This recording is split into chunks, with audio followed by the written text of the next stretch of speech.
Yo, what's up? This is Lian and today another tech review. Well, short review lang naman ito ng ating Jisoo Life Handheld Fan Life 9. Kasi na-release ko na yung para dun sa ating Life 7 and Life 10. Wala lang akong video na unboxing nito pero I think mas maganda na i-review natin siya para merong idea yung mga tao, meron silang option kung ano yung gusto nilang bilhin. Magkaroon kayo na idea kung okay ba yung Life 9, Life 10, or Life 7 based sa inyong budget or kung ano yung preference ninyo. So yeah, let's start with the quick review nitong ating Jisoo Life 9, starting sa kanyang design.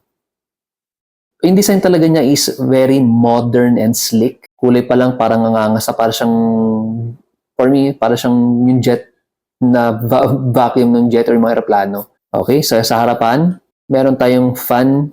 Yan, maliit lang yung kanyang fan.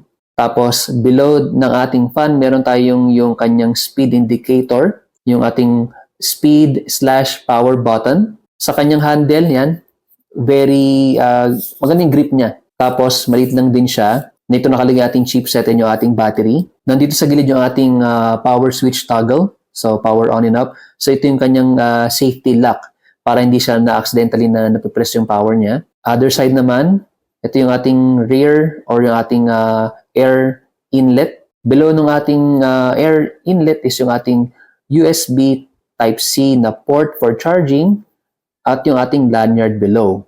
Other side, wala naman nakalagay dyan, simple lang.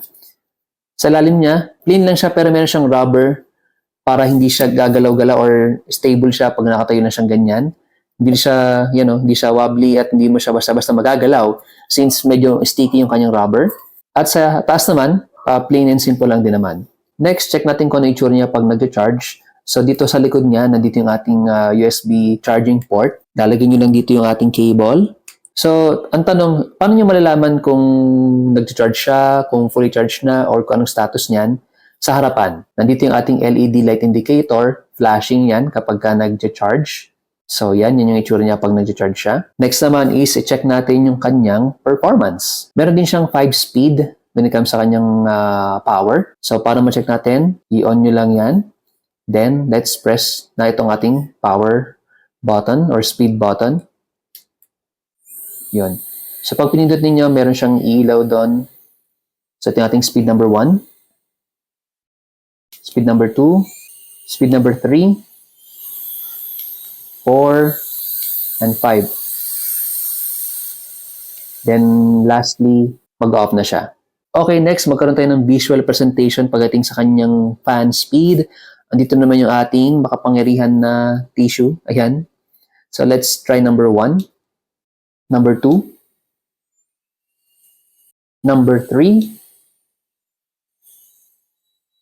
Number 4. At syempre, number 5.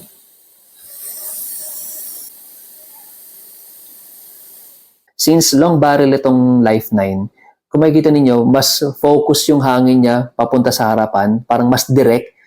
Kung makikita niyo yung galaw ng tissue is talagang malakas yung kanyang wobble when it comes sa speed number 5.